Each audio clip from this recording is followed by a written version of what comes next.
Hi நல்லா மழை பெஞ்சிருக்கு. இப்போ சூடாக ஒரு பஜ்ஜி சாப்பிட்டா நல்லாயிருக்கும். அதுவும் சளி பிடிச்சிருக்கிற இந்த டைமில் இந்த கற்பூரவள்ளி பஜ்ஜி சாப்பிட்டா இன்னும் சூப்பராக இருக்கும். வாங்க எப்படி செய்யுதுன்னு பார்க்கலாம்.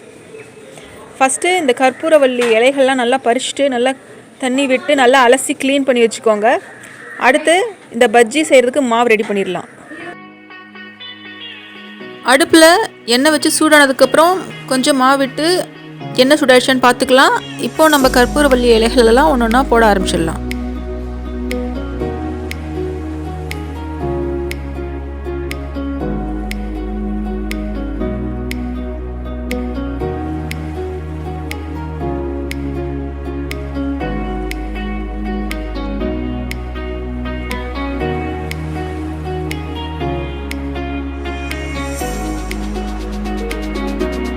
நம்ம கற்பூரவள்ளி பஜ்ஜி சுட்டு எடுத்தாச்சு. ஒரு சில பஜ்ஜிலாம் நல்லா உப்பி வந்திருக்கு, ஒரு சில பஜ்ஜிலாம் உப்பாமல் சாதாரணமாக இருக்குது. இந்த சாதாரணமாக இருக்கிற பஜ்ஜிலாம் நாங்கள் யூஸ்வலாக பண்ணுற அந்த பஜ்ஜி மாவு தான். அந்த உப்பி இருக்கிற பஜ்ஜி சக்தி பஜ்ஜி போண்டா மிக்ஸில் பண்ணது.